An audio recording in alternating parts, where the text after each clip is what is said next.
Hello, my chicklets. Thank you for stopping by. This is going to be the last in the Dark Side Logan saga. That's all that's been written for now. But don't worry, that does not mean the end of the March of Ire. It just means that we will be focusing on 2 other stories and then 1 long story at the end of this month. I will be posting that long story on the 29th, and there will not be an extra story on the 31st, mostly just to help make sure that I am on top of everything and I'm not trying to burn myself out.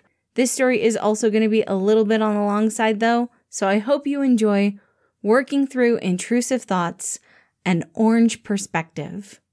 Nico came unexpectedly. The way he pulled on Roman's attention and how he became his sole focus within minutes was not a good sign. Logan told Lucas so much during their lessons. After the first week of Logan spending the time with the others, he'd finally pushed for them to start work on their plan. Remus had been hesitant, and while Lucas wasn't happy about the progression either, he had agreed with Logan that they needed to start. He needed some practice if he wanted to fool the others with their planned charade.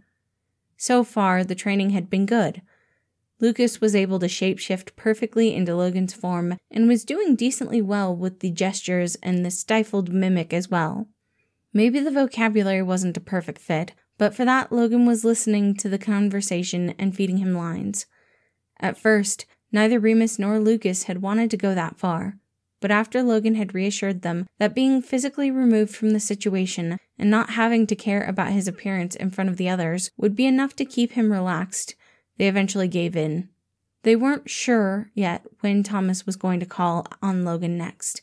It would be Lucas's first time talking to their human, and he felt weird about it. Their existence wasn't as easily explained as the fans thought. They didn't just grow with Thomas. They started out as rough concepts, as amorphous blobs of feelings and tensions and energies, if you will. At first, all was one, and it slowly separated from there. Lucas was pretty sure that he had been the last one to separate from another. He thought that the thing he had belonged to before was what later became known as Patton. He wasn't quite sure about it, but it was the best guess he could make. He remembered when things started to feel more. Just more. A consciousness came to him and he began to experience things actively. He began to have a form that was less of smoke and gas, but more fluid. He remembered waking up at some point. Remembered Yellow coming to find him, scoop him up, and bring him to the others. He remembered hissing and fighting him, but Yellow just cooed and soothed his tantrums easily. He was set into a playpen, and a purple form would come and bring him food and ask him if he had everything he needed. The next time he woke up, he had arms and fingers. He wiggled them and soon splayed them on the floor. The rush of his movements made him ecstatic, and he laughed and slapped them more and more until a green form approached him. It was more amorphous than Yellow and Purple. A little smaller, more like him, and Lucas looked at him. Maybe he also smiled for the first time, and the green one sneaked into the playpen and let him slap him as much as he pleased. Yellow had not liked that Lucas had slapped Green, but soon he had realized that this was helping Lucas to get his physical form. He also made progress taking and becoming more and more aware of his surroundings, and Yellow let it slide from some time until Lucas had been aware enough to tell them what his function for Thomas was. Lucas didn't think about that. Immediately he told them that it was anger, and all 3 of them were initially surprised. Yellow looked upset and said he needed to leave as Green rejoiced at the news and had Lucas play with him some more. The playing soon would change. Yellow came back after 4 days, and new rules were established for Lucas. He couldn't slap Remus anymore, and got a Game Boy instead. Green told him that his name was Remus, and after some time Lucas found out that Yellow was called Janus, and Purple was called Virgil. He also found out all of their functions pretty quickly, and confronted them about it 10 days after he had revealed his own function. In that discussion, he also announced his name, and somehow, that shone of unbidden trust let Janus and Virgil finally relax a little. They shared the concerns Patton had shared with them. He learnt that he was only by mere days the youngest side. Logic had been taking form for months at this point, and had only recently reached solidity like him. He didn't understand what the problem had been, but Patton hadn't wanted him to meet logic quite yet. Today, Lucas could make a few guesses. Patton had probably used Logan as an excuse to some extent. A new side was easier to influence, but seeing who Logan was today, he didn't think he could have changed him all that much. Most likely, Patton also didn't want to interact with Lucas either. After all, anger was the part that Patton had rejected, or at least been so distant from him that it became a whole new side. And lastly, there was also Roman. And Roman, Lucas might have been able to influence quite a bit more than he could have Logan. The ego was a malleable thing, especially when Roman had just started to exist on his own.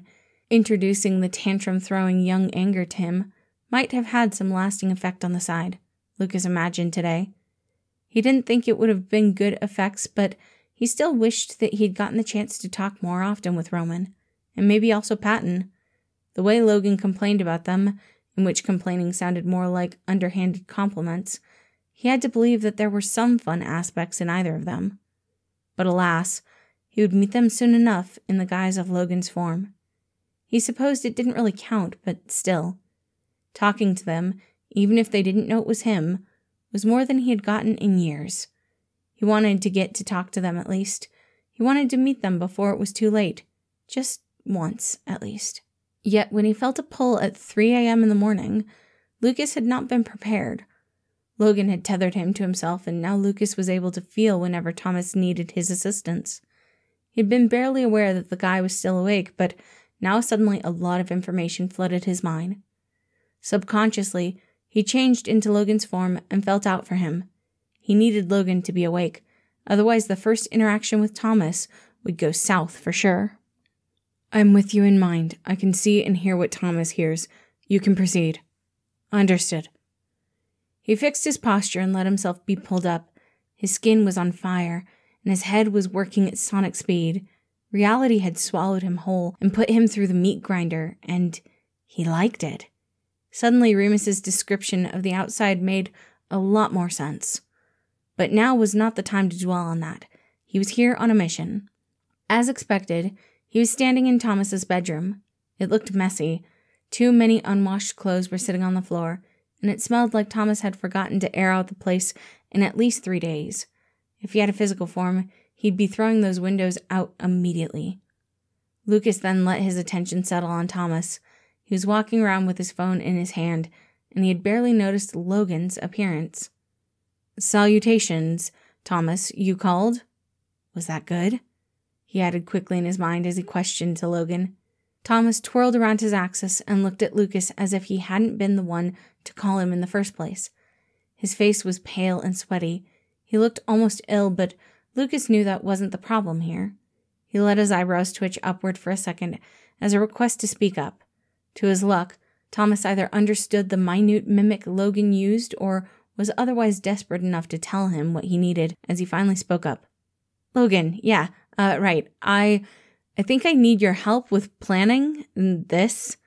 Thomas pointed around the room, and Lucas followed where he was pointing. "Isn't okay anymore. I have to get my things in order. There are so many rooms that need to be whipped into shape, and I need you to help me with where to start. Can you do that?" Lucas didn't know what to say. He could already see how such a 3 a.m. spurt of, "I will clean this all up and get a grip on my life," wouldn't work out the way Thomas hoped. But he couldn't bring any of that up as Logan's voice echoed in his head, and he began to repeat dutifully, "I will gladly assist you. Allow you to let me prompt you with a list of possible starting points." Thomas allowed it. Logan told him about the areas which need to be worked on the most, and Thomas agreed with everything. Within 10 minutes, Logan had been tasked to get a list ready for tomorrow. Lucas managed to have Thomas open up his windows for a few minutes as he went to brush his teeth and use the lube before he finally got to bed and found some much-needed rest. No rest for Lucas, though. He sank back down into his room. Logan was waiting already for him. He had a whiteboard pulled up and was already drawing a mind map. The logical facet was still in worn-out pajamas that must have belonged to Remus at some point, if the 2 holes in the t-shirt and the tentacles on the pants were to be believed. But right now, his expression was as determined and concentrated as it had been before his breakdown, and Lucas knew that he would come up with the perfect list. Logan told him to take notes. Lucas did so as he changed back into his wide hoodie, gym shorts, and pink slippers with white socks. He plumped back into the beanbag, not caring how Logan scowled at his posture once more. With a snap, he had his small laptop on his knees and began to make the notes Logan wanted. It was weird how easy it was for them to work together. Lucas was a quick learner. If he was taught a certain way, Logan had found out. If you had him complete tasks in a game-like manner, where he got achievements and little penalties if he wasn't quick enough fulfilling a task, the orange side bloomed in an unexpected way.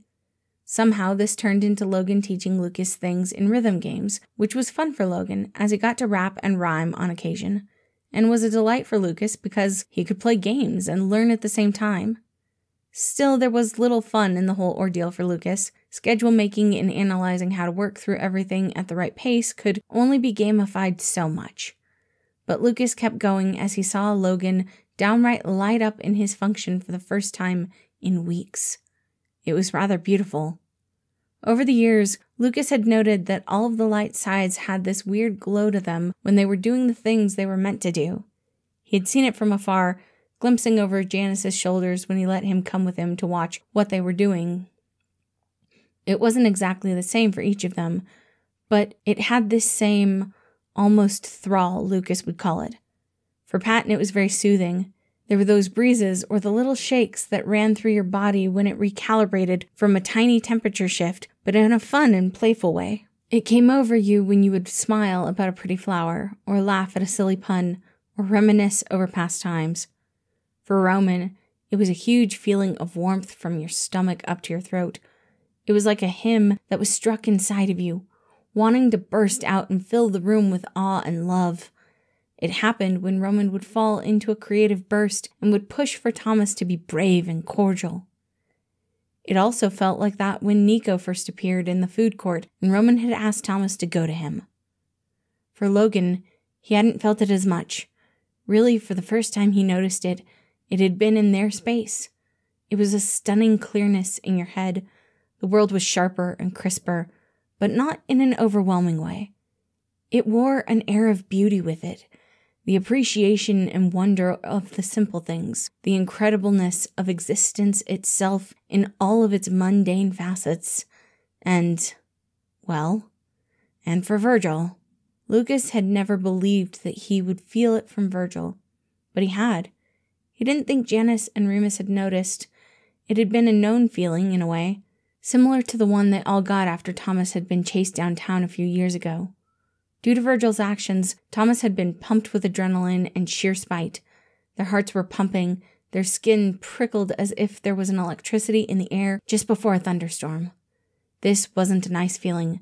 It was panic, and sweat, and tightness of the skin, but it had worked, and Thomas got away. But with Nico, for the first time, Lucas had realized that there was a positive version of that same feeling. His pulse had been quick, but it wasn't afraid, but exciting. The electricity now felt like it came from themselves and not from an outside force there to threaten them all. Strength with no limit and an unyielding confidence. When Lucas had felt it, he found himself feeling that this must have been what Virgil was meant to do. For the first time, he felt like his storm had been under his control, doing exactly what Virgil needed it to do. Maybe Lucas was just sleep-deprived, but he didn't know any more at this point. He had written down everything Logan said, repeated and rehearsed what had to be done tomorrow. He didn't think it was going to work out. Really, with all the stress Thomas was under, it was extremely unlikely that he would be able to get through with all of these things within one day. They needed to split the tasks into smaller steps over a bigger time frame, or even get help. Strategy games were also a passion of Lucas's. It was one of the few games in which all of the dark sides had been able to participate and win from time to time, so it had always been a fun one to play when they needed some tension to be resolved. Logan left when it was around 5 a.m. Lucas lay in bed. He couldn't sleep, though. Light was falling through the windows, and his whole body was tense. Through a crack by the door, a dark green gloop slithered in.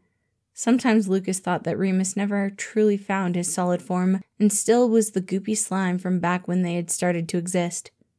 Angie? Don't call me that. You're Angie, though.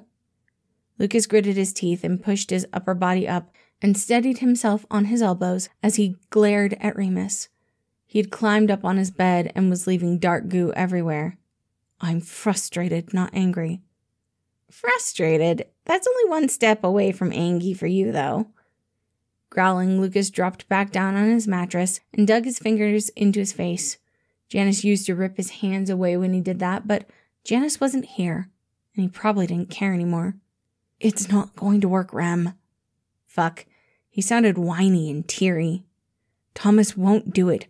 Also, we wrote a text to Nico, and if he won't answer or does answer, our minds will be preoccupied with that. It's going to make everything so much worse. It will lead to him neglecting everything more, neglecting Logan more, rise all the tension even further, and Lucas screamed in a pillow. He wanted to yell and burn everything to the ground. His form was glitching again, and it hurt.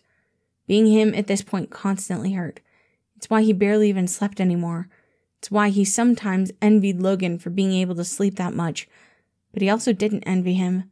Not when he saw what the act of actively ignoring Logan did to them all. Lulu. A goopy hand was placed on his leg. He didn't lift the pillow, but stopped attempting to smother himself with it. Better. Look, I know it won't work. Softly, Remus slithered up and hugged Lucas in his slimier form. Logan knows too. He talked to me about it when I was all nervous and nitpicky a bit ago. But he says we have to try. And I think I know how I'll show them how fucked up all of this is. For that, I'll need you to be a bit angy. Maybe you'll be able to rest better afterwards. It's time for you to get a nap after all. Moments passed. Lucas felt himself grow a little more fluid. It had been so long since he could just let go like this. Remus sunk into him, and he sunk into Remus. Not completely. Not like back when they started to exist, and the night got so dark and silent that Lucas had begun to shiver and hiss at everything that moved in his periphery. And Green came to him, and they melted together, and for a bit, so that Lucas could finally sleep. What's the plan here? How are you going to make them realize it quicker? And so Remus let him know. Let him know that he made a list of things to do to keep Thomas distracted, and that Logan would fight him on it for the whole day. Probably to fail to keep Thomas on task, but make it clear that they desperately needed to do something about this. He hoped it would work. He hoped they would see, but he didn't think they would. At least he got a few minutes of rest before he had to get ready for his meeting with Thomas, since Remus remained in his room a little longer and just existed with him and kept the scary shadows away from his mind. Stop ignoring me! He was in the light commons. Roman and Virgil were talking. It was excited and private. Logan and Patton weren't invited to listen to them. They were just sitting in the kitchen making dinner ready. Lucas didn't know how he had been doing all of this. He had gotten a short break right after Thomas left the house to see Nico, but was soon called back from the others once they had started the date. He felt like he was being possessed, just moving and answering according to his training, and the few phrases Logan fed him once in a while. The sound of chopping spinach kept him from drifting off completely. Patton was doing a precise job with the greens, and Lucas hoped that he did all right with the fucking bechamel sauce. He wanted the spinach lasagna to be at least edible and not give the others another reason to make a target out of Logan. The dull clack of the shepherd cane announced another person's entrance into the kitchen. Lucas found himself to ignore his presence and continued stirring the sauce so it wouldn't form a crust. Hello, Janus. Are you going to join us for dinner? Familiarity in his voice, clearly comfortable enough around Janus to be peppy and a little silly. Lucas watched the white sauce. Not at all. I thought I should use this special occasion and honor you with my presence. Special occasion? Patton's tone was innocent and clueless. Janus's eyes on his back were not. Of course. Haven't you noticed that this is the first time since that day that Logan has come down to eat with us? Lucas swallowed thickly. Patton said that couldn't be true, but he didn't listen. It might be best to abandon the mission. Janus might blow our cover to Patton. We should not risk it. Just say that you have a few other tasks to take care of and... I don't think that my presence or absence is any of your business unless it affects Thomas's mental state. Oh, what are you implying, dearest Logan? Lucas had turned. He stared into Janus's eyes and felt the rage within him sizzling. I don't imply. I ask you not to act as if you are interested in my well-being or my presence or the lack thereof. Please leave me be. Janus tilted his head to the side. He was lightly looking up to him, which was a little weird as Lucas usually was smaller than the deceitful facet. Also, he didn't know what to do with that expression. It looked so foreign on Janus's face. Not that Logan would know this, but to Lucas, it was obvious that something was weird about it. Patton, please excuse me. I would like to have a second with Logan. In his head, Logan told Lucas to retreat. He remained. Are you sure that... Patton stopped and looked at Lucas. Is that okay with you, kiddo? Don't worry, I can tell him to stop myself if it is required. I will listen to what he has to say. No need to worry about me. Patton bought it and left the kitchen. He closed the door behind him, and Lucas was left with Janus on his own. The side was still watching him with a hawk eye, contemplating and with concentration. Lucas remained silent and let him eye him persistently. Janus sighed. Today did not go well. I'm sure that you had hoped to get more done from your list than you did. Lucas frowned. A taste prickled on his tongue. Roman and Virgil didn't mean to be as hostile as they were. Their focus can be very single-minded, and now it lies on Nico. Patton tries his best to be diplomatic about it, but I digress. I am partial to a relationship with Nico, as long as the communication is working, which it is not. Thus, he stepped closer to Logan, his hand between both their chests questioningly reaching towards Logan. Logan, I wanted to let you know that I am with you on this. Things need to change before the relationship with Nico is going to work out without any of us hurting more than necessary. And while it doesn't look like it will be manageable anytime soon, I assure you it will get better. Lucas didn't move back. Janus's hand was on his chest now. His mouth felt sweet, and his shoulders were as if they had been swaddled in a soft blanket. There was the smell of hot cocoa in the air, and his pulse slowed gently. We'll get through this, and I will apologize to him in person once the time is right. An embrace, a belief which sat deeply in his chest, not caring if it was true or false, a promise only preservation could give you. But it wasn't forced. It wasn't the snake coiling around you and smothering you to death. No force to break your spine and make you complacent. This was light and nice. It was genuine, and nothing like the force Janus used to use on them when they lashed out too much, or when he himself lost control of his abilities. Lucas felt the air pressure around him heighten. Everything got tight and monochrome. He didn't ball his fists or growl. He didn't stare at Janus, nor did he yell at him. He looked to the door as he did. It opened, and Virgil came in. Logan spoke in his ear, but he couldn't really hear it. What are you doing with Logan? He didn't even look at him, just glared at Janus. Nothing whatsoever. I wanted to tell him something, and did just that. No nefarious evil actions in sight. So sorry to disappoint. Virgil was about to start a bitch fight, but Lucas wasn't going to listen to that. He walked through between them, not bumping into either, but effectively breaking them apart and making both of them look at him without needing to raise his voice a single notch. Since you wish to discuss a matter concerning myself without me, I will leave you to it. I had enough socializing for now and will retreat to my room. Please do not come to disturb me if it's not absolutely necessary. Good day. He left the kitchen and crossed through the living room. Both Patton and Logan were looking at him. Patton seemed concerned, and Roman's look was undecipherable. Kiddo, did something happen? Where are you going? I apologize. Logan would apologize, even though he had no reason to do so. He was allowed to take a break. He was allowed to leave all the situations that stressed him, but fuck those light sides who believed that suffering for the other's well-being was an okay thing to do. Fuck them for thinking that carrying all by themselves would work out just swell. Today was more taxing than expected. I need more time to myself. I will attend breakfast if you would like me to be there." The mouth opened to ask or reassure, maybe both. He couldn't speak, though, as another voice filled the room. "Sure thing, Specs. Get some sleep. God knows we all could need it. Purple Princess and the Liar on Fire sure can steal the last of our nerves, am I right?" A hint of heat, and a hint of the flames that made everything just a slight bit better. But Lucas held back. He couldn't laugh at it. Roman annoyed Logan still. Roman was at fault here, too. He couldn't sympathize with him just because he himself yearned to get to know him better. But a little eyebrow raise, and the tiny smirk he could do, and simply nodded at him.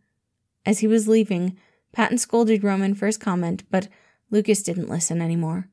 He didn't listen to Logan's voice in his head anymore, turned it off, and slunk back into their half, changed back into his clothes, his glasses, and his messy hairdo.